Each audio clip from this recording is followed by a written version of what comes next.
1949 నుండి 1982 వరకు మహానటుడిగా సేవలు అందించిన నందమూరికి ఏదో ఆలోచన, ఇంకేదో తెలియని వెలితి.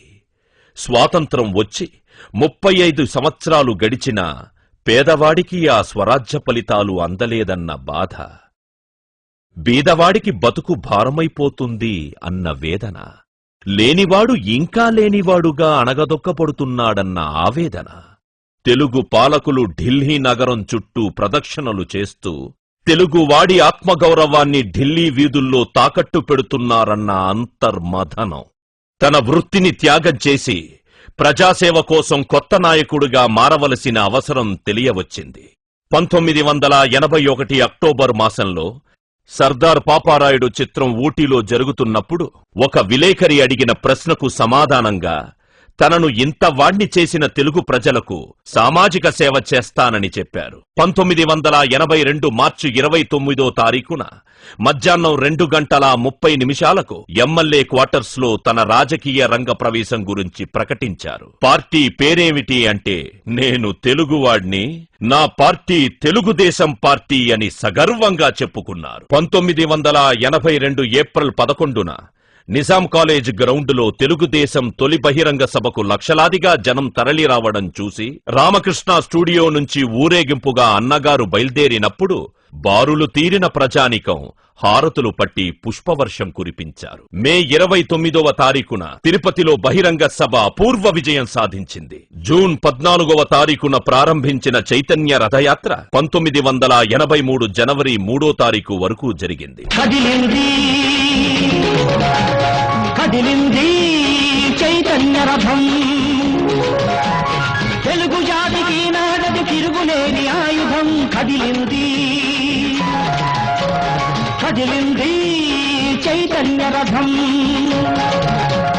మన కోసం కుబేరుడే కుచేలుడై వచ్చినాడు, సేవలందుకున్నవాడు సేవకుడై తిరిగినాడు. చెరువు గట్టు స్నానాలు, చెట్టు కింద శయనాలు, అర్ధాకలి భోజనాలు, అంతులేని పయనాలు, సాధించను ప్రచారాన్ని అహోరాత్రము, సాధించను ఆంధ్ర రాష్ట్ర సారథిత్వము. 35,000 కిలోమీటర్లు పొడవున వాడవాడల వీధి వీధిన కొనసాగింది. ఉదయం 7 గంటలకు ప్రారంభిస్తే రాత్రి 2 గంటల వరకు ఆ యాత్ర కొనసాగేది. తమను ఉద్ధరించడానికి వచ్చిన అవతార పురుషుడి కోసం గంటల తరబడి పిల్లా పాపలతో మహిళలతో ఎదురుచూస్తూనే ఉండేవారు.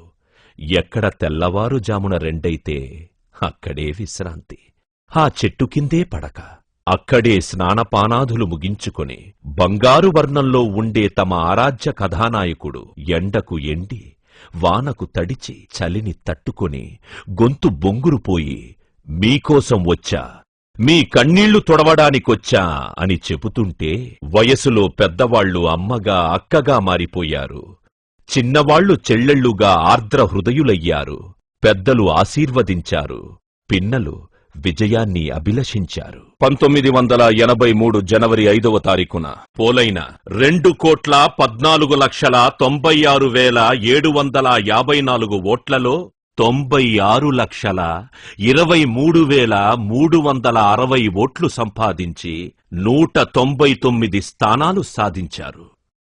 తనతో కలిసి నిలబడిన సంజయ్ విచార్ మంచికి 4 స్థానాలు రావడంతో మొత్తం 203 సీట్లు గెలిచినట్లయింది.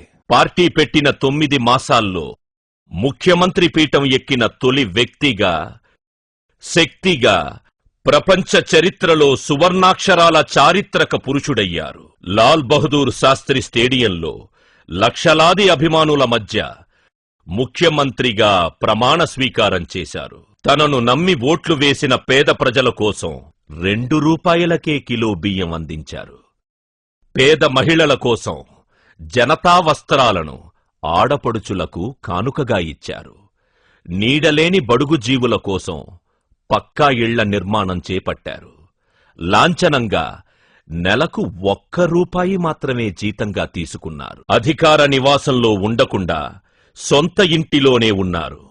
ప్రజాధనం దుర్వినియోగం అవుతోందని లెజిస్లేటివ్ కౌన్సిల్ ని రద్దు చేశారు. అన్నాని తనకు హారతులు పట్టిన ఆడపడుచుల కోసం ఆస్తి హక్కు కల్పించారు. పద్మావతి మహిళా విశ్వవిద్యాలయాన్ని స్థాపించారు. విద్యా వ్యాపారానికి అడ్డుకట్ట వేశారు. తెలుగును అధికార భాషగా ప్రవేశపెట్టారు. తెలుగు గంగను ప్రారంభించి నెల్లూరు, రాయలసీమ వాసుల లక్షలాది ఎకరాలకు నీరివ్వడమేగాక నటుడిగా తనను ఆశీర్వదించిన చెన్నపట్నానికి తాగునీరు అందించే ప్రయత్నానికి శ్రీకారం చుట్టారు. మునసబు, కరణాల పదవులను రద్దు చేశారు. తెలంగాణ ప్రజల పాలిట శాపంగా తయారైన పటేల్, పట్వారీలను రద్దు చేశారు. ఇది పేదవాడికి బాగుంటుంది అంటే, ఇది బీదవాడికి వెలుగునిస్తుంది అంటే, ఇది బడుగు బలహీన వర్గాల వారికి మేలు చేస్తుంది అంటే, ఇది మైనారిటీలకు రక్షణగా నిలుస్తుంది అంటే, ఇది మహిళలకు ఉపకరిస్తుంది అంటే, ప్రతి దానిలోనూ కఠినంగా, ధైర్యంగా, విశ్వాసంతో నిర్ణయాలు తీసుకున్నారు. 1984 డిసెంబర్ లోక్సభ ఎన్నికల్లో పార్లమెంట్లో ప్రతిపక్ష హోదా సంపాదించారు. 1989లో అనివార్య కారణాల వల్ల ఇక్కడ ఓడినా తను ఏ ఆశయంతో పార్టీ పెట్టారో, ఏ లక్ష్యం నెరవేరితే ప్రజలకు మేలు జరుగుతుందనుకున్నారో ఆ లక్ష్యాన్ని నేషనల్ ఫ్రంట్ చైర్మన్ గా సాధించి కేంద్రంలో జనతాదళ్ ప్రభుత్వం ఏర్పాటుకు నాంది పలికారు. 1994 ఎన్నికల్లో కాంగ్రెస్ పార్టీకి ప్రధాన ప్రతిపక్షానికి అవసరమైన సీట్లు రాకుండా చేసి ఆ పార్టీని నామమాత్రపు పార్టీగా మిగిల్చి 1996 జనవరి 18వ తారీఖున అనంత విశ్వంలో కలిసిపోయారు అన్న నందమూరి తారక రామారావు గారు. మహాభారత యుద్ధం జరిగింది 18 రోజులు. భగవద్గీత అధ్యాయాలు 18. కురుక్షేత్ర యుద్ధం చేసింది 18 అక్షౌహిణుల సైన్యం. అన్నగారు హితులారా ఇంక సెలవు అన్న తారీఖు కూడా 18. అందుకే ఆయన యుగపురుషుడయ్యాడు.